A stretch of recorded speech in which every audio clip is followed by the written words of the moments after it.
السلام علیکم ورحمۃ اللہ وبرکاتہ۔ عزیز دوستوں، میں الیاس احمد آپ سے مخاطب ہوں۔ امید ہے کہ سب خیریت و عافیت سے ہوں گے۔ امید ہے کہ آپ نے جو پہلے اسباق پڑھائے گئے وہ اچھے سے پڑھا بھی ہوگا اور سمجھا بھی ہوگا۔ تو آج جو ہمارا سبق ہے استعاذہ کے بیان کے بارے میں ہے، یعنی اعوذ باللہ کے بارے میں، ٹھیک ہے۔ اس سے پہلے ہم نے اصطلاحات کا بیان بھی پڑھا، تجوید کی تعریف بھی پڑھی، قرات کی تعریف، تقسیم وغیرہ کا بیان بھی پڑھا۔ تو آج جو ہمارا سبق ہے استعاذہ کا بیان ہے۔ تو جیسے میں نے پہلے بھی کہہ دیا کہ ہم جتنا بھی تجوید انشاءاللہ پڑھنے کی کوشش کریں گے وہ سوال و جواب کی صورت میں ہوگا۔ تو نوٹ بک اور پین آپ کو ساتھ رکھنا ہے تاکہ آپ ساتھ ساتھ لکھتے جائیں۔ تو شروع کرتے ہیں اپنا سبق آج کا جو ہے استعاذہ کا بیان۔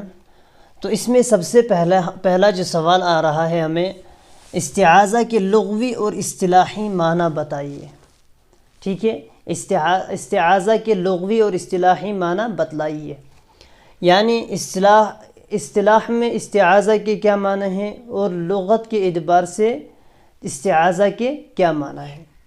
تو جواب ہم نے پہلے ہی لکھ کے رکھ دیا ہے۔ استعاذہ کے لغوی معنی پناہ مانگنے کے ہیں، یعنی جو لغت کے اعتبار سے معنی ہے، لغوی جو معنی ہے وہ پناہ مانگنے کے ہے۔ کیا مانگنے کے ہے؟ پناہ مانگنے کے۔ تو لغوی جو معنی نکلا وہ پناہ مانگنے کے، اور قرائے کرام کی اصطلاح میں شیطان سے پناہ مانگنے کو کہتے ہیں۔ اور جو قرائے کرام ہیں، قاری جو ہے، ان کی اصطلاح میں استعاذہ کے معنی ہیں شیطان سے پناہ مانگنے کے، ٹھیک ہے۔ لغوی معنی پناہ مانگنے کے، اور قرائے کرام کی اصطلاح میں جو ہے اصطلاحی معنی جو نکلتا ہے وہ شیطان سے پناہ مانگنے کے ہیں۔ آگے دوسرا سوال ہے، استعاذہ کے بارے میں کتنی باتوں کا جاننا ضروری ہے؟ تو استعاذہ کے لغوی اور اصطلاحی معنی معلوم ہو گیا۔ اب آگے جو سوال ہے کہ استعاذہ کے بارے میں کتنی باتوں کا جاننا ضروری ہے، یعنی اعوذ باللہ جو ہے اس کے بارے میں ہمیں کتنی باتوں کا جاننا ضروری ہے۔ تو جواب ہے 4 باتوں کا جاننا ضروری ہے۔ کتنی باتوں کا؟ 4 باتوں کا۔ تو یہ آپ نوٹ کرتے رہیں ساتھ ساتھ، یا اسکرین شاٹ بھی اٹھائیں یا ویڈیو کو سیو رکھیں تاکہ بعد میں آپ دیکھ سکیں۔ تو 4 باتوں کا ہمیں استعاذہ کے بارے میں جاننا ضروری ہے۔ کون سی باتیں ہیں 4؟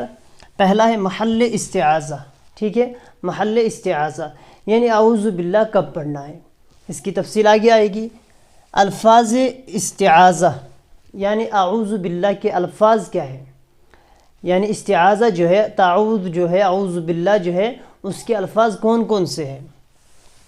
کیفیت استعاذہ، اور استعاذہ کی کیفیت کیا ہے، یعنی ہمیں کیسے پڑھنا ہے، آہستہ پڑھنا ہے، زور سے پڑھنا ہے۔ تو یہ ہے تیسرا، کون سا؟ کیفیت استعاذہ۔ تو چوتھا جو ہے حکم استعاذہ، یعنی تعوذ کے بارے میں، استعاذہ کے بارے میں کیا حکم ہے، ٹھیک ہے۔ تو 4 باتوں کا جاننا ہمیں استعاذہ کے بارے میں ضروری ہے۔ کون سی باتیں؟ محل استعاذہ، اور الفاظ استعاذہ، کیفیت استعاذہ، اور حکم استعاذہ، ٹھیک ہے۔ اب انہی کی تفصیل آئے گی آگے سوال کی صورت میں۔ تو سوال نکلتا ہے محل استعاذہ بتلائیے، یعنی اعوذ باللہ کب پڑھیں گے۔ جو ہم نے پڑھا 4 باتیں، ان میں سے پہلی بات کیا پڑھی تھی ہم نے؟ محل استعاذہ، یعنی اعوذ باللہ کب پڑھیں گے۔ تو جواب ہے شروع قرات میں، خواہ کسی صورت سے پڑھیں یا درمیان صورت سے شروع کریں۔ آپ جب قرآن کریم اٹھاتے ہیں تو قرآن کریم کو جب کھولیں گے، شروع کرنے سے پہلے آپ کو استعاذہ اعوذ باللہ پڑھنا ضروری ہے، چاہے آپ شروع صورت سے پڑھتے ہیں یا درمیان صورت سے پڑھتے ہیں۔ کسی بھی سورہ کے شروع میں یا قرآن درمیان سے، کسی سورہ کے درمیان سے شروع کرتے ہیں تو اس صورت میں ہمیں اعوذ باللہ پڑھنا ضروری ہے، ٹھیک ہے۔ قرآن کھولتے ہی پہلے ہمیں کیا کرنا ہے؟ اعوذ باللہ من الشیطان الرجیم پڑھنا ضروری ہے، ٹھیک ہے۔ تو پہلی جو 4 باتیں ہیں اس میں پہلی بات کیا تھی؟ محل استعاذہ۔ وہ معلوم ہوا کہ ہمیں شروع قرات میں اعوذ باللہ پڑھنا ہے، چاہے ہم سورہ کے درمیان سے شروع کریں یا قرآن کریم یا شروع سورہ سے شروع کریں. ٹھیک ہے. آگے ہے الفاظ استعاذہ بتلائیے، یعنی استعاذہ جو ہے، تعوذ جو ہے، اس کے الفاظ بتائیے. ٹھیک ہے. تو جواب ہے اعوذ باللہ من الشیطان الرجیم. الفاظ استعاذہ کیا ہے؟ اعوذ باللہ من الشیطان الرجیم. اب اسی میں سے پھر استعاذہ جو ہے، الفاظ استعاذہ، اس میں سے ایک سوال نکل رہا ہے، کیا اعوذ باللہ کے الفاظ میں کمی اور زیادتی بھی جائز ہے؟ یعنی الفاظ استعاذہ میں یہ سوال نکل رہا ہے، کیا اعوذ باللہ جو ہے ان کے الفاظ میں کمی اور زیادتی کر سکتے ہیں؟ کیا جائز ہے ایسا کرنا؟ تو جواب ہے جی ہاں. زیادتی کی مثال اعوذ باللہ السمیع العلیم من الشیطان الرجیم، یعنی ہم کمی اور زیادتی کر سکتے ہیں. ٹھیک ہے. ہم کمی اور زیادتی کر سکتے ہیں. تو زیادتی کی مثال جیسے اعوذ باللہ السمیع العلیم من الشیطان الرجیم، اور کمی کی مثال اعوذ باللہ من الشیطان. تو اعوذ باللہ من الشیطان جو ہے یہ کمی کی مثال ہے. تو اعوذ باللہ کے الفاظ میں کمی اور زیادتی جو ہے یہ جائز ہے. تو زیادتی کی مثال اعوذ باللہ السمیع العلیم من الشیطان الرجیم، اور کمی کی مثال اعوذ باللہ من الشیطان. اس سے آگے کے جو سوالات ہیں وہ میں لکھتا ہوں، لکھنے میں جو ٹائم ضائع ہو جائے گا اس کو ہم بچائیں گے. تو 1 منٹ کے لیے ویڈیو روک دیتا ہوں.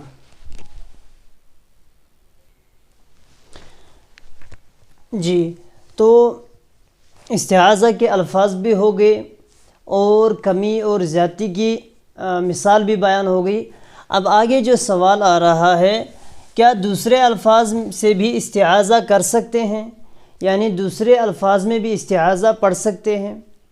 اس سے پہلے جو سوال ہے اس میں یہ ہے کہ کیا کمی اور زیادتی بھی کر سکتے ہیں، لیکن ادھر سوال ہے کیا دوسرے الفاظ سے بھی استعاذہ کر سکتے ہیں؟ تو جواب ملتا ہے ہاں، دوسرے الفاظ میں بھی ہم استعاذہ کر سکتے ہیں. مرویہ یعنی حدیث کے الفاظ ہوں، مثلا اللہم انی اعوذ بک من ابلیس و جنودہ. جو حدیث کے الفاظ ہوں، کیا ہو؟ حدیث کے الفاظ ہوں، اس میں بھی ہم استعاذہ کر سکتے ہیں. جیسے اللہم انی اعوذ بک من ابلیس و جنودہ، یہ بھی ہے. یا غیر مرویہ ہوں، یعنی کسی بزرگ کا قول ہو، مثلا اللہم اعصمنی من ابلیس و جنودہ. ایک مرویہ ہو یعنی حدیث سے بھی ثابت ہو، حدیث کے الفاظ ہو، اس میں بھی ہم استعاذہ کر سکتے ہیں. اور دوسرا غیر مرویہ ہو یعنی کسی بزرگ کا قول ہو، جیسے یہاں ہے اللہم اعصمنی من ابلیس و جنودہ، ان میں بھی ہم استعاذہ کر سکتے ہیں. لیکن آگے سوال دیکھیے، ان الفاظ میں بہتر کون سے ہیں؟ یعنی یہ جو ہم نے پڑھا، ایک پڑھا ہم نے اعوذ باللہ من الشیطان الرجیم، یا حدیث کے الفاظ اللہم انی اعوذ بک من ابلیس و جنودہ، یا کسی بزرگ کا قول ہے اللہم اعصمنی من ابلیس و جنودہ. اب ان میں سے کون سا بہتر ہے؟ تو سوال ہے ان الفاظ میں بہتر کون سے ہیں؟ جو ہم نے 3 پڑھے، بزرگ کا قول بھی ہے، یا حدیث کے الفاظ بھی ہے، یا اعوذ باللہ السمیع العلیم من الشیطان الرجیم بھی ہے. تو ان میں بہتر کون سا ہے؟ سب سے بہتر اعوذ باللہ من الشیطان الرجیم ہے. اس کو استعاذہ رسول بھی کہا جاتا ہے. تو ان سب میں بہتر کون سا ہے؟ بہتر ہے اعوذ باللہ من الشیطان الرجیم. تو اس کو کیا کہتے ہیں؟ استعاذہ رسول بھی کہتے ہیں، یعنی رسول اللہ صلی اللہ علیہ وسلم کا استعاذہ. ٹھیک ہے. آگے سوال ہے کیفیت استعاذہ بتلائیے، یعنی اعوذ باللہ آہستہ پڑھیں گے یا زور سے؟ جو ہم نے 4 باتیں پڑھی، محل استعاذہ وہ بھی ہو گیا، الفاظ استعاذہ وہ بھی ہو گیا. اب تیسری بات ہے کیفیت استعاذہ، یہ بتلائیے کہ ہم اعوذ باللہ زور سے پڑھیں گے یا آہستہ. یہ تیسری بات ہے. ٹھیک ہے. تو جواب ہے خواہ زور سے پڑھیں یا آہستہ پڑھیں، مگر تابع قرات بہتر ہے. آپ خواہ زور سے پڑھیں یا آہستہ پڑھیں، لیکن آپ کو قرات کا خیال رکھنا ہے، قرات کے تابع کرنے ہیں. یعنی اگر آپ زور سے پڑھ رہے ہیں، قرات کر رہے ہیں تو زور سے پڑھنا ہے، اگر آپ آہستہ قرات کر رہے ہیں تو آہستہ پڑھنا ہے. لیکن نماز میں آہستہ ہی پڑھیں گے. لیکن نماز میں ہم جو قرات کرنی ہے وہ تو اگر مثال فجر یا مغرب یا عشاء ہے، اس میں ہمیں قرات زور سے کرنی ہے، تو اس میں ہمیں کیا کرنا ہے؟ اعوذ باللہ آہستہ پڑھنا ہے. ٹھیک ہے، اعوذ باللہ آہستہ پڑھنا ہے۔ اس کے بغیر جو ہے وہ چاہے آپ زور سے پڑھیں یا آہستہ پڑھیں مگر تابع قرات ہونا چاہیے، ٹھیک ہے۔ آگے ہے استعاذہ کا حکم بتلائیے۔ تو چوتھی بات جو یاد رکھنی تھی وہ کیا ہے؟ استعاذہ کا حکم بتلائیے۔ تو جواب ہے قرات سے پہلے پڑھنا مسنون ہے۔ استعاذہ جو ہے اس کا حکم یہ ہے کہ اگر آپ قرآن کریم شروع کرتے ہیں، قرات کرنا شروع کرتے ہیں، قرآن کی تلاوت کرنا شروع کرتے ہیں، تو اس سے پہلے آپ کو یہ پڑھنا مسنون ہے، ٹھیک ہے۔ اعوذ باللہ من الشیطان الرجیم پڑھنا مسنون ہے۔ استعاذہ شروع ہی قرات میں کیوں ہے؟ سوال ہے اب ہمارا۔ پہلے ہم نے پڑھا استعاذہ کا حکم یعنی قرات سے پہلے پڑھنا مسنون ہے۔ اب سوال ہے استعاذہ شروع قرات ہی میں کیوں ہے؟ یعنی قرات کے شروع میں استعاذہ کیوں ہے، اعوذ باللہ کیوں ہے؟ تو جواب ہے اس لیے کہ استعاذہ شعائر قرآن میں سے ہے اور کلام اللہ اور کلام انسانی کے درمیان فرق کرنے والا ہے، ٹھیک ہے۔ تو یہ جواب آ رہا ہے کہ استعاذہ جو ہے یہ شعائر قرآن میں سے ہے۔ کس میں سے؟ شعائر قرآن میں سے ہے۔ یہ استعاذہ کلام اللہ اور کلام انسانی کے درمیان فرق کرنے والا ہے۔